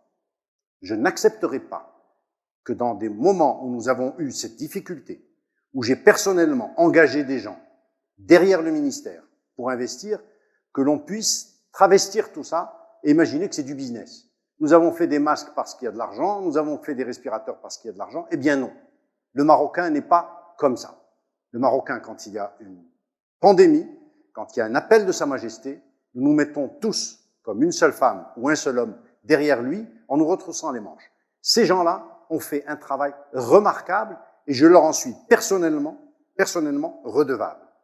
Et quand ils ont décidé de ne pas être remboursés pour leurs frais et de continuer à se battre, de certifier, d'attendre patiemment que nos services publics s'occupent de la certification et de continuer à se battre à l'international pour certifier ce respirateur, je serai à leur côté jusqu'à la dernière goutte de mon sang. Je ne lâcherai rien pour ces gens-là. Et je veux qu'on les applaudisse. Voilà qui est dit. Et en tout cas, avec un tel état d'esprit, forcément, l'industrie aéronautique reste un secteur d'avenir et elle pourra continuer à capitaliser sur les investissements humains et matériels réalisés au cours de ces 2 dernières années. Pour les industriels, en tout cas, le secteur va rebondir. Écoutez à ce propos le DG de Space Aero, en l'occurrence Christophe Delquet. Et on revient juste après. Nous sommes convaincus que le trafic aérien va rebondir, soutenu par, je dirais, par un retour une ouverture des frontières et un retour des voyages, mais dans des modalités sûrement différentes et dans des volumes différents. Et nous avons identifié plusieurs enjeux nouveaux. Alors certains sont nouveaux, d'autres sont à exister, il faut qu'on les renforce pour, je dirais, s'adapter à ce rebond. À court terme, il y a un enjeu fort qui est l'adaptation et la réorganisation de la filière et de la supply chain pour s'adapter aux évolutions de charges à la baisse, mais tout en assurant le maintien des compétences clés et la garantie de la qualité et de la sécurité. Et ça, c'est important. Il va y avoir des réorganisations, il va y avoir des restructurations, des adaptations dans l'outil productif. Il faut que l'on maintienne les compétences clés pour garantir cette qualité, cette sécurité. La transformation digitale qui avait déjà été engagée, mais qu'il faut accélérer, parce que cette transformation digitale devra nous permettre d'être encore plus performants pour affronter ce rebond, mais surtout d'être plus agiles et réduire nos cycles.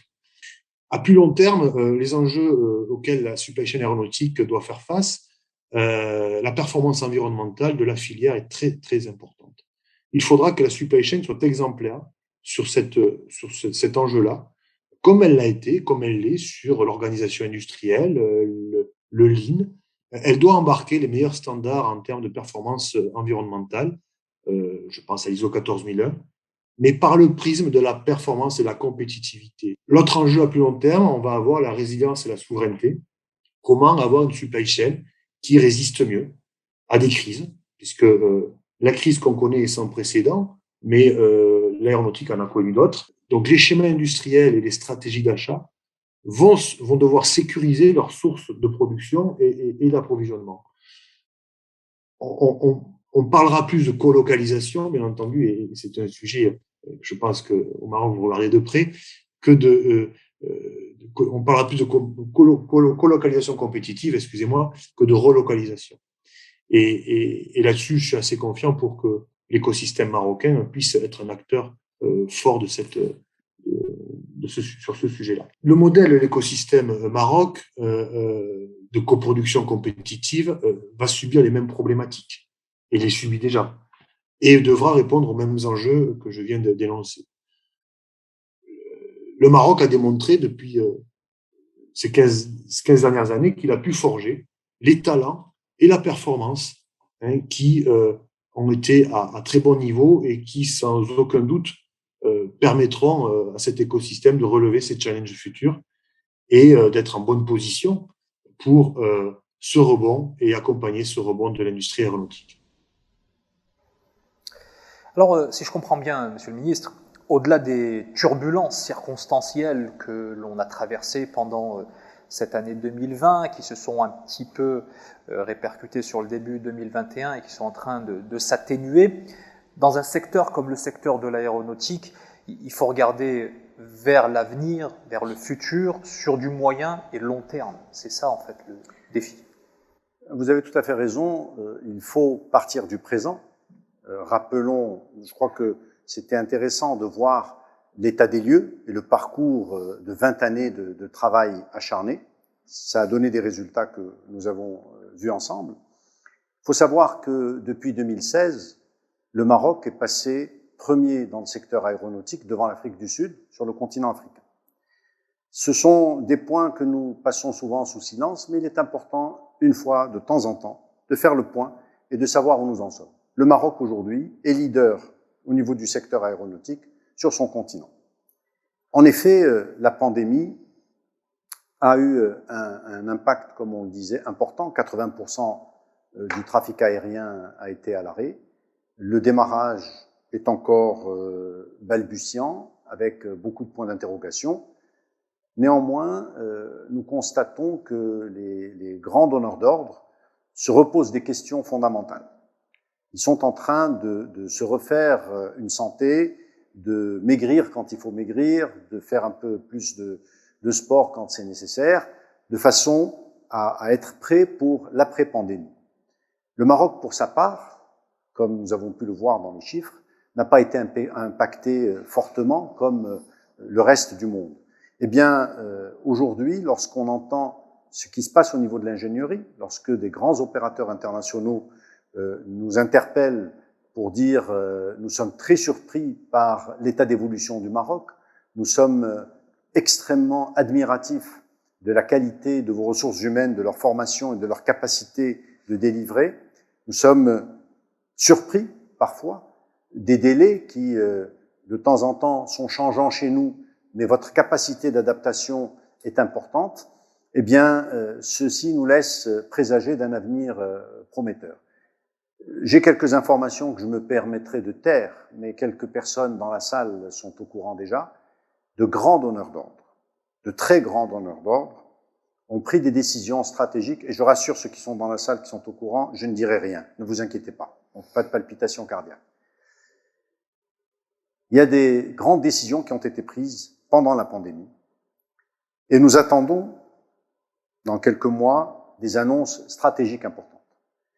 Ceci est le fruit d'un travail qui a été fait, de la confiance dans la destination au Maroc et de la réalisation du track record pour des réalisations concrètes. Tout ce qui a été promis dans le secteur aéronautique a été délivré. Lorsque vous avez un mid-park qui est du niveau international le plus élevé, lorsque des gens viennent s'implanter et qu'en quelques jours, ils sont opérationnels, c'est rare dans le monde où vous avez des points de cette qualité-là, lorsque la logistique marocaine est assurée, lorsque la formation et les ressources humaines sont disponibles, lorsque l'ingénierie, qui devient de plus en plus rare dans le monde, vous l'avez au Maroc, et que ces ingénieurs travaillent, participent à fabriquer des réacteurs d'avion, des pièces chaudes de ces réacteurs d'avion, et que les gens qui reçoivent ces produits-là sont admiratifs en disant « vous êtes rentrés dans la cour des grands dans ce domaine-là », eh bien, je suis désolé, mais je ne peux que me réjouir de constater cela pour notre pays. Nous avons gagné une partie de la bataille. Maintenant, la bataille est longue. C'est un secteur au souffle long. Il faut investir aujourd'hui pour récolter dans 5, 10 ans, 15 ans. Et c'est comme ça. Et ça donne des résultats. Les investissements qui ont été faits au Maroc ont donné des résultats aujourd'hui. Les écosystèmes sont en train de donner des résultats. La signature avec Boeing de fabriquer et d'acheter du Maroc 1 milliard de dollars de pièces aéronautiques par an, c'est important, ça a créé un écosystème autour. Nous avons des sous-traitants qui n'ont jamais été référencés chez Boeing dans le monde. Ils l'ont été au Maroc. Et c'est à partir de cet écosystème qu'ils commencent à avoir une relation, internationaux, avec le géant Boeing. Nous avons des choses qui, au Maroc, sont aujourd'hui intéressantes. Ça ne veut pas dire que nous avons fini le travail. Le travail ne sera jamais fini. Une fois qu'on aura tourné une page, eh bien, il faudra en écrire une nouvelle. Et dans le secteur aéronautique, nous avons de superbes pages à écrire pour les années à venir. Merci, Monsieur le Ministre, pour ce message ô combien optimiste. Et je vous propose de continuer à parler d'avenir, de futur, et d'écouter cet acteur important de l'écosystème composite pour qui le salut de l'industrie aéronautique viendra de sa diversification et de son haut degré d'intégration. Écoutez Thierry Merlot, il est président aéronautique et industrie Europe, Asie, Pacifique, Moyen-Orient et Afrique chez Excel. Excel Corporation est le leader mondial des matériaux composites haute performance, principalement à destination du marché aéronautique. Les avions les plus modernes, comme le Boeing 787 ou l'Airbus A350, utilisent plus de 50% de matériaux composites dans leur structure. Ces matériaux, par leur légèreté et leur résistance, permettent de réduire la masse des avions. Les composites induisent donc une économie significative de carburant, avec une réduction importante des émissions de CO2 et contribuent à l'amélioration du climat et donc de notre planète. Excel a investi plus de 20 millions de dollars au cœur de l'écosystème aéronautique marocain, au sein de Midpark, à Casablanca, dans la construction d'une usine de 20 000 m² pour la fabrication de pièces usinées à base de nid d'abeilles, comme par exemple cette pièce derrière moi. Avec 120 salariés, motivés, de haute qualification, autant pour le management que les ingénieurs, ainsi que pour les opérateurs qui ont été formés à l'Institut des métiers de l'aéronautique, l'IMA, Excel a aujourd'hui un site de fabrication compétitif afin de répondre aux demandes très exigeantes de nos clients.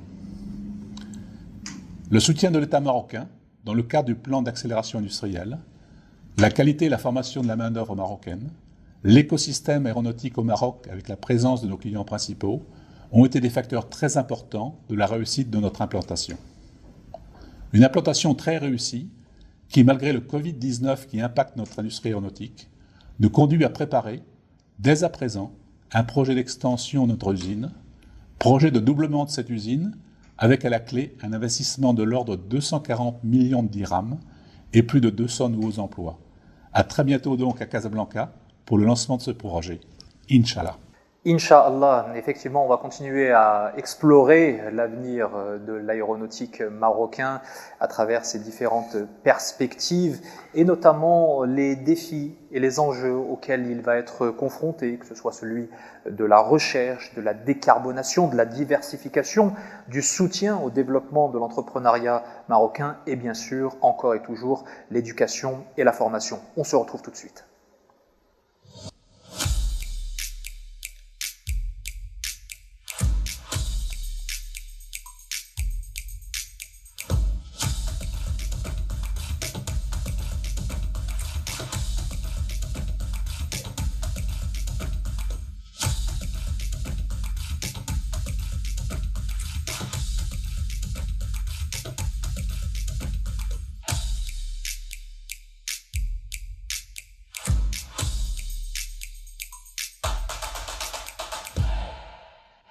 Je vais me tourner vers vous, Karim Cheikh. Je rappelle que vous êtes président du GIMAS.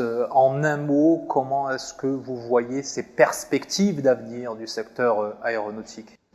Alors, en matière de perspectives, nos perspectives sont communes avec notre ministère de l'Industrie et elles sont nombreuses. Je tiens juste à signaler que pour la première fois dans l'histoire de l'aéronautique, on observe deux phénomènes concomitants. La crise, donc qui a frappé le trafic aérien et par effet domino toute la chaîne industrielle, et puis une volonté forte d'un développement de technologies de rupture. Alors je vais vous donner juste les thématiques majeures. On parle de décarbonation, on parle de l'industrie 4.0 avec des séquences hybrides technologiques, on parle de la digitalisation et de la recherche appliquée et développement. La course technologique dans l'aéronautique, elle est interminable. Donc nos perspectives au niveau de notre écosystème, parce qu'on souhaite ardemment conserver notre place dans cet échiquier mondial de l'aéronautique, c'est d'être... Il y a des chantiers ces chantiers que je viens de citer sont obligatoires. Ce n'est pas un luxe. On se doit de le faire parce qu'on est dans une chaîne mondialisée. Si on va garder nos parts de marché, il faut qu'on y soit. Mais comme la course jeudi elle est interminable, nous choisissons nos combats. Donc nos combats, parce qu'on ne peut pas courir toutes les innovations et toutes les technologies en même temps, donc on a fait une hiérarchisation. Je vais vous les citer rapidement. Le premier c'est le composite. On a eu le témoignage d'Excel, numéro 1 mondial. Nous avons des équipements, des nacelles, des inverseurs de poussée qui sont faits en composite chez Safran. Nous avons des équipements de l'aérostructure chez Stelia. Nous avons des équipements chez Daher et j'en oublie certainement. Le deuxième axe de développement, c'est la propulsion. On parle d'avion vert, et qui dit avion vert dit déclenchement de la machine pour la recherche et développement, de l'ingénierie, de l'industrialisation et de la production verte. Je reviens à la propulsion. Nous avons fait une percée importante dans les pièces de moteur. Ce sont en fait les écosystèmes qui ont été lancés. Il y en a un, c'est les composites, l'autre, c'est les pièces de moteur. Nous avons des investissements. On a inauguré il n'y a pas très longtemps une usine du piston français qui est dédié à des pièces de moteur. Juste pour rappel, le moteur, c'est un organe clé de l'avion. Il représente entre 25 et 30% du prix d'un avion. Il y a des avions où il y a 20 000 pièces. Monsieur le ministre l'a rappelé tout à l'heure, nous faisons des parties chaudes, très compliquées. Nous faisons aussi de la boucle froide de ces moteurs. Donc nous avons à développer nos technologies pour se préparer à la propulsion hybride. Et on parle même de propulsion à l'hydrogène. Le troisième point, et je pense que mon ami Adil Jalali va en parler, la maintenance et réparation d'avions. C'est un métier historique à travers la Royal Air Maroc. Aujourd'hui, la Royal Air Maroc elle a 3 JV pour la maintenance des moteurs avec Safran, pour la peinture avec le groupe Satis, et puis avec Air France Industrie pour la partie maintenance des avions. Et nous avons une position géostratégique importante pour avoir le marché, la flotte africaine et également la flotte européenne. Quatrième point, l'ingénierie. on en a parlé suffisamment. Ça a été évoqué, effectivement. C'est clé. Il faudrait qu'on soit bipé par le monde pour ces activités de l'ingénierie parce qu'on a des ressources qui sont de grande qualité. Je terminerai pour la décarbonation, j'en ai parlé. On se doit de le faire pour décarboner nos industries. Et puis la digitalisation de nos procédés industriels. Et quand on voit ce qu'on a fait pendant la pandémie en matière de digitalisation, mais on a fait un saut énorme de ce qui a été fait. Voilà, comme je l'ai dit tout à l'heure, nous avons encore de très très belles choses à faire. Effectivement, capitaliser sur ce qui a été fait dans le contexte de crise pour continuer à avancer, peut-être pas au même rythme, mais au moins continuer à aller de l'avant. Et la transition est toute faite. Je vais présenter nos deux invités, deux personnes qui nous ont rejoints, en l'occurrence Monsieur Adil Jelali. Bienvenue, vous êtes vice-président ingénierie et maintenance à la Royal Air Maroc, et Hicham El Habti, président de l'UM6P, l'université Mohamed VI Polytechnique de Benguerir. Je vous donne la parole, c'est Adil Jelali. L'avenir de l'aéronautique au Maroc y passe, en tout cas pour la Royal Air Maroc, par le fait d'explorer le potentiel qui existe dans l'écosystème que vous appelez MRO, c'est-à-dire entretien, réparation et révision. Effectivement, le système MRO, Maintenance Repair Overhaul, maintenance aéronautique, a vu le jour avec la Royal Air Maroc, donc en assurant la maintenance de ces avions et les équipements d'avions. Vers la fin des années 90, avec la montée en puissance des opérateurs leaders dans l'industrie mondiale, on fait confiance à la RAM et ils ont créé, on fait confiance à la RAM et aux compétences marocaines et ont créé des filiales. C'est Karim a cité Safran, Air France Industrie et récemment Satis, leader dans la peinture avion. Ce secteur est très prometteur parce que c'est un secteur très réglementé et qui demande des compétences humaines de formation très poussée. Et c'est un secteur prometteur parce que c'est un secteur consommateur de main-d'œuvre et de compétences. Par rapport pour faire face aux besoins de l'industrie et en collaboration avec le ministère de l'Industrie, le plan d'accélération a permis l'insertion d'une dizaine de sociétés qui gravitent autour de cet écosystème, entre autres la réparation des cabines et sièges avions, désinfection industrielle, fumigation, métrologie et calcul non destructif. Tout ça, ça a permis de monter en compétences. Et moi, je dirais, comme a dit Monsieur le Ministre, le Covid, il y a un avant Covid et après Covid. Le Covid nous a permis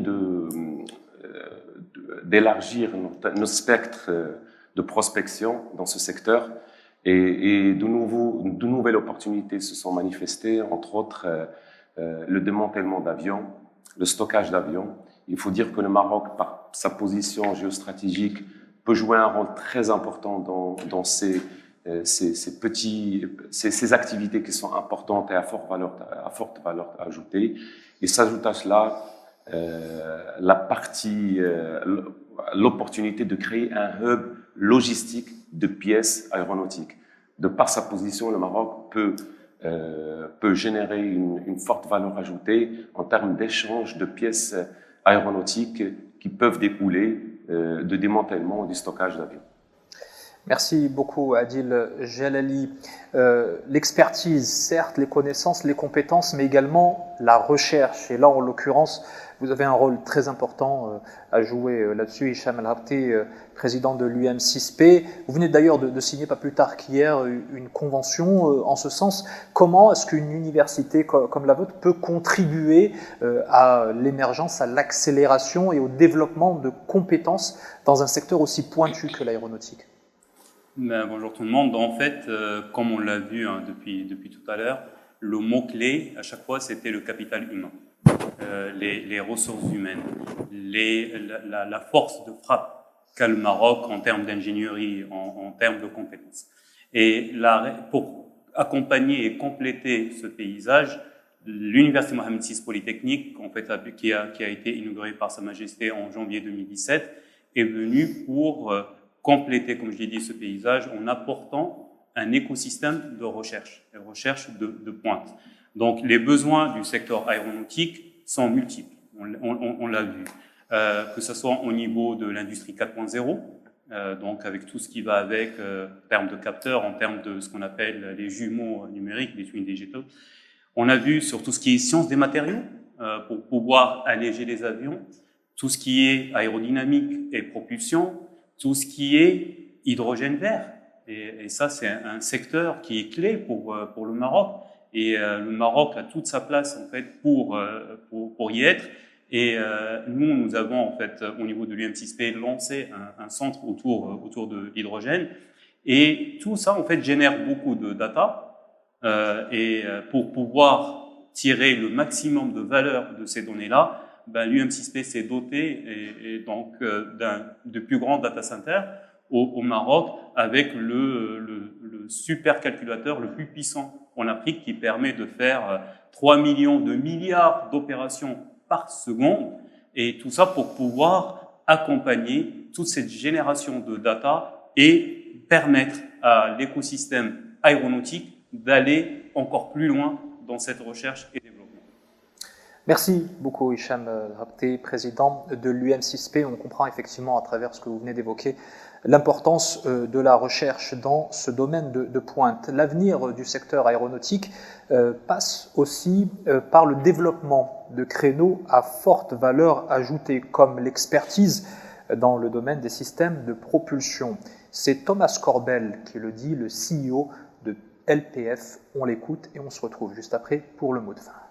Avec LPF Casablanca, en complément de notre première usine SERMP, nous renforçons notre présence au Maroc et nous complétons notre offre sur les pièces moteurs. Au Maroc, on se spécialise sur des pièces de programme civil pour les motoristes anglo-saxons, comme Rolls et Pratt & Whitney, mais également aussi sur certaines productions pour Safran.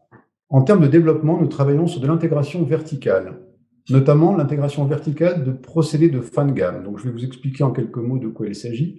Les pièces moteurs étant des pièces en métaux durs et à forte sollicitation, notamment en termes de haute température, on a besoin de protéger ces pièces une fois usinées. On parle donc de procédés comme le traitement thermique, la projection plasma, des dépôts HVOF. Donc nous ambitionnons d'internaliser ces procédés en France comme au Maroc. Et au Maroc, nous travaillons depuis 2 ans avec le ministère de l'Industrie et nos partenaires marocains à la création d'une usine spécialisée dans ce genre de procédés. Donc l'objectif, c'est à terme bénéficier de ces procédés en interne, de gagner en autonomie, de réduire nos cycles et aussi d'améliorer le bilan carbone de nos productions puisque ça nous évitera des allers-retours de pièces. Donc depuis 20 ans, au Maroc, nous réalisons des pièces aéronautiques pour les moteurs, mais pas uniquement, puisque nous avons également des clients comme le groupe Safran, toujours dans les équipements, le groupe UTC. Donc nous réalisons des pièces pour les équipements. Avec la création d'LPF Casablanca, nous faisons le choix de spécialiser une usine dans les pièces moteurs. Et la grande nouveauté, c'est d'avoir remporté des contrats avec Rolls, d'être en bonne voie de concrétiser certains marchés avec Pratt & Whitney, tout en conservant notre client historique qui est Safran. Donc depuis 20 ans, plusieurs productions aéronautiques dans différentes parties de l'avion. Dans les 20 prochaines années, on voit quand même une accélération dans la partie moteur avec cette nouvelle usine. Évidemment, on parle beaucoup aujourd'hui de nouvelles technologies qui devraient être mises en œuvre dans les moteurs, le moteur à hydrogène, des changements de matériaux dans les moteurs également, mais l'outil de production que nous constituons au Maroc nous permettra d'être prêts pour aborder ces nouveaux challenges techniques. Et je pense que nous serons bien armés pour répondre à toutes les opportunités qui se présenteront à nous dans les prochaines années. Monsieur le ministre, beaucoup de choses ont été dites et c'est à vous que revient la lourde responsabilité de clore et de conclure ce rendez-vous de l'industrie aéronautique, cette fête, comme vous l'appelez, de l'industrie aéronautique. De tous les témoignages qu'on a pu écouter depuis le début de cette rencontre, je pense qu'il y a un mot d'ordre qui en ressort, c'est celui du cap mis vers l'avenir et du cap mis vers la croissance. Est-ce que je me trompe ? Absolument pas. Vous savez, grâce au leadership de Sa Majesté le Roi, il faut être très clair. cette vision n'aurait pas eu lieu, cette réalisation n'aurait pas eu lieu sans l'appui de Sa Majesté. Il a été en permanence très supportif de ce secteur qui, dans le temps, personne ne donnait cher de sa peau. Personne ne croyait en la capacité de créer un secteur aéronautique dans un pays qui s'appelle le Maroc. On pensait tous, tout le monde imaginait, que c'était réservé à des grands et que eux devaient grandir davantage, mais que les gens qui ne sont pas dans ce banquet n'étaient pas invités et devaient rester à l'extérieur. Eh bien, grâce à sa vision et à sa persévérance, nous l'avons vu dans le secteur, par exemple, de l'énergie renouvelable. Là aussi, tout le monde imaginait que c'était réservé aux riches. Eh bien, sans cette énergie renouvelable, le Maroc serait dans des difficultés sans nom dans les prochaines années. Parce qu'aujourd'hui, nous avons la capacité de brancher du plug and play parce que nous avons cette capacité produite au Maroc que nous pouvons utiliser pour décarboner nos entreprises. Si Karim Cheikh a parlé de la décarbonation, on ne va pas s'étendre sur le sujet, mais désormais, et de plus en plus, le monde n'acceptera plus des pièces qui ne sont pas décarbonées. C'est bon pour l'automobile, c'est bon pour l'aéronautique, c'est bon partout. Donc grâce à cette vision et à ce support sans relâche, à chaque fois que nous avons eu une difficulté, nous sommes adressés à Sa Majesté pour l'aplanir, elle a été aplanie. Et nous avons en permanence pu avancer dans ce secteur. Nous avons entendu le piston français qui, pendant la pandémie, il y a quelques mois, a inauguré une nouvelle usine de toute dernière génération. Eh bien, c'est tout ça qui fait que nous avons envie de continuer, que tous les matins, quand nous mettons à travailler, opérateurs économiques, les gens au niveau de la formation qui est fondamentale, parce que nous avons vu la qualité de nos ingénieurs et comment ils sont recherchés à l'international. C'est une valeur ajoutée dont on ne mesure pas nécessairement totalement sa valeur. Aujourd'hui, des investissements se font au Maroc, exclusivement, certains, pour la qualité de nos ressources humaines, de nos ingénieurs. Donc ceci est fondamental. Cet écosystème qui a été mis en place au niveau aéronautique, et elle a à son sein un certain nombre d'écosystèmes, par exemple l'écosystème moteur, réacteur, celui des matériaux composites, tout cela est inimaginable sur un continent africain. Tout cela est aujourd'hui opérationnel. On ne peut pas revenir en arrière. Nous sommes partis très loin, beaucoup plus loin qu'on imaginait, et nos partenaires, nos donneurs d'ordre, ceux avec lesquels nous développons ces activités, eh bien, sont confiants en nous, parfois un peu plus que nous-mêmes. Nous découvrons que des décisions sont en train de se prendre dans le monde, favorisant la destination Maroc. Nous avons rencontré plusieurs personnes de celles qui ont parlé aujourd'hui, et je suis tenu par le secret. Je ne peux pas tout vous dévoiler, ça se fera avec le temps. Comme pour Spirit, on savait, on était dans l'information lorsque c'est sorti que Bombardier disparaissait du Maroc. Nous, on savait que les discussions étaient en phase finale avec Spirit. On ne pouvait pas le mettre sur la place publique. Donc aujourd'hui, j'ai de l'information de façon précise. Et je ne suis pas le seul dans cette salle à avoir ces informations que certains opérateurs privilégient le Maroc. Pour plusieurs raisons.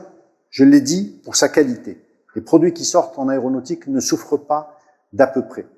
La qualité est le maître mot dans ce domaine. Et vous ne pouvez pas avoir de qualité si vous n'avez pas de la qualité de ressources humaines. Si vous n'avez pas de la qualité de vos ingénieurs et de vos techniciens supérieurs, il est impossible de produire de la qualité. L'autre élément, c'est de respecter les délais. Parce que c'est des gens qui travaillent en flux tendu et ils ne peuvent pas stocker des pièces d'avion pour des mois et des mois. Donc ils travaillent à la journée. Et vous devez être au rendez-vous, vous n'avez pas le droit de déraper. Évidemment, un des éléments essentiels est le coût. Parce qu'in fine, si vous êtes 3 fois plus cher que votre concurrent, même si vous avez les bons délais, vous ne passez pas. Et l'avion n'est plus compétitif. Donc c'est un élément essentiel. Et je reviens au point décarboné. Si tout cela vous le faites, et que votre produit n'est pas décarboné, eh bien vous n'y arrivez pas. Aujourd'hui, je peux m'avancer, j'ai l'habitude de le faire en prenant des risques, j'adore ça. Ce secteur est un des secteurs leaders de l'industrie marocaine. C'est un étendard important de notre industrie. Nous avons des secteurs productifs dans notre pays. Celui-ci est un, voire l'étendard de l'industrie marocaine. Lorsque vous êtes capable d'avoir des ingénieurs marocains qui fabriquent des pièces de réacteurs, des pièces chaudes de réacteurs, lorsque vous dites ça, lorsque les gens savent ça, eh bien vous n'avez plus aucune démonstration de compétence à faire pour la destination Maroc. Lorsque vous parlez d'un autre secteur et que vous dites à ces gens-là, dans l'automobile, dans l'électronique, vous savez, nous, on fait des pièces chaudes de réacteurs dans notre pays. Ils ne sont plus en mesure de vous dire est-ce que vous êtes capable de répondre à mes besoins. Vos besoins sont automatiquement inférieurs en termes de complexité à ces besoins-là. Donc c'est quelque chose d'essentiel. Et je voudrais conclure, si vous m'autorisez, en disant un grand bravo à tous les opérateurs qui, tous les jours, se retroussent les manches et travaillent dans ce secteur. Nous avons, au niveau de la RAM, avec Matisse, fait des choses extraordinaires à la naissance de ce secteur. Mais depuis cette naissance de Matisse, le Maroc ne s'est jamais arrêté. Il y a des pays qui bavardent, il y a des pays qui travaillent. Le Maroc travaille. Et ceux qui veulent nous jalouser, je leur donne une recette qui est très simple. Travaillez comme nous. Vous allez voir, vous allez pouvoir être dans la ligue où nous sommes rentrés. Bienvenue. Au lieu de nous jalouser, mettez votre énergie dans le travail et je vous souhaite de nous battre. Il n'y a pas de problème. Nous sommes de bons joueurs. Merci. Merci beaucoup, Monsieur le ministre de l'Industrie, du Commerce, de l'Économie verte et numérique, Monsieur Moulay Hafid Al-Alami, nous avoir accompagnés tout au long de ces rendez-vous de l'industrie aéronautique. Merci également à Karim Chir, qui a été en notre compagnie depuis le début. Merci messieurs, merci à tous ceux et celles qui sont venus témoigner, apporter leur contribution à ce rendez-vous, les opérateurs, les donneurs d'ordre, ceux qui étaient là présents sur ce plateau et également ceux qui ont témoigné à distance. Rendez-vous de l'industrie aéronautique qui s'est déroulé dans le respect, je le rappelle, des règles de prévention, distanciation physique et gestes barrières imposés par le contexte sanitaire actuel. Merci à vous qui nous suivez depuis le début pour votre attention. Monsieur le ministre l'a dit, d'autres bonnes nouvelles sont à venir, donc restez connectés et à très bientôt.